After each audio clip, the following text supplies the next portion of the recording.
क्या आपने कभी सोचा है, अगर हमारा प्लैनेट गर्म होता रहा तो क्या हम सूरज को ब्लॉक कर सकते हैं? साईफाई मूवी की बात लग रही है ना? लेकिन ट्विस्ट ये है, साइंटिस्ट्स इस वाइल्ड आइडिया को रियलिटी बनाने में लगे हैं। मैं जियो इंजीनियरिंग की बात कर रहा हूं। तो हमें इतनी ड्रास्टिक चीज के बारे में सोचने की जरूरत क्यों पड़ी? आसपास देखो, ग्लेशियर्स पिघल रहे हैं, सी लेवल्स बढ़ रहे हैं और मौसम पूरी तरह क्रेजी हो गया है। लेटेस्ट आईपीसीसी रिपोर्ट कहती है, अगर कुछ नहीं बदला तो हमारे प्लैनेट के कुछ हिस्से 2050 तक अनलिवेबल हो सकते हैं। तो हमारा प्लान बी क्या है? कुछ साइंटिस्ट्स कहते हैं, क्यों ना सूरज को डिम कर दें, बस थोड़ा सा। यही जियो इंजीनियरिंग काम आता है। यह अर्थ के क्लाइमेट को कंट्रोल करने के लिए हाई टेक ट्रिक्स का एक सेट है। इसके दो मेन टाइप्स हैं। पहला, सोलर रेडिएशन मैनेजमेंट या SRM, बेसिकली कुछ सनलाइट को हम तक पहुंचने से रोकने के तरीके। दूसरा है कार्बन डाइऑक्साइड रिमूवल या CDR, CO2 को हवा से निकालकर सुरक्षित रूप से स्टोर करना।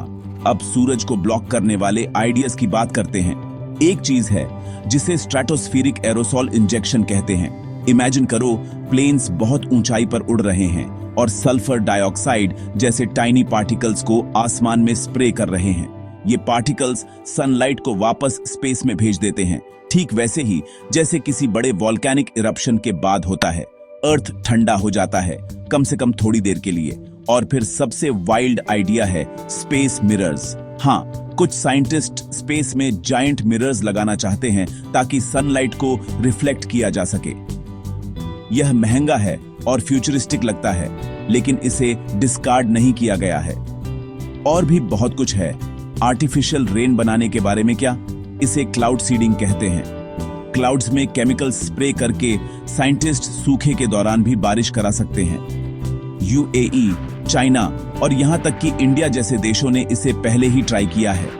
अब कार्बन कैप्चर के बारे में, ये ऐसी मशीन्स हैं जो हवा से CO2 चूस कर उसे जमीन के नीचे स्टैश कर देती है। ये टेक रियल है और देश इसे बड़े स्केल पर काम करने के लिए अरबों इन्वेस्ट कर रहे हैं। लेकिन रुकिए, ये आइडियाज रिस्क फ्री नहीं हैं। अगर बहुत ज्यादा सूरज ब्लॉक कर दिया तो क्रॉप्स फेल हो सकती है। मौसम के साथ छेड़छाड़ की तो एक देश में फ्लड्स आ सकती है और दूसरे में ड्राउट्स। और अगर कोई एक देश जियो इंजीनियरिंग अपने आप ट्राई करता है तो क्या होगा? पूरे प्लैनेट के फ्यूचर का फैसला कौन करेगा? इसीलिए साइंटिस्ट और पॉलिसी मेकर्स मिलकर कुछ ग्राउंड रूल्स तय करने पर काम कर रहे हैं। तो ये पिक्चर करो, 2040 तक क्या हम बस एक बटन दबाकर अर्थ को 2 डिग्रीज ठंडा कर सकते हैं? साइंस कहती है शायद। लेकिन यह सिर्फ टेक के बारे में नहीं है। यह चॉइसेस, एथिक्स और उन रिस्क्स के बारे में है जो हम लेने को तैयार हैं। अब आपकी बारी। आपको क्या लगता है, क्या जियो इंजीनियरिंग फ्यूचर है या बस एक और डिजास्टर है जो होने वाला है? अपने विचार कमेंट्स में बताओ। अगर आपको यह वीडियो इंटरेस्टिंग लगा तो लाइक, शेयर करें और हमारे फ्यूचर के बारे में और माइंड ब्लोइंग आइडियाज के लिए सब्सक्राइब करना न भूलें। बने रहें। यह फ्यूचर स्कोप 2.0 है।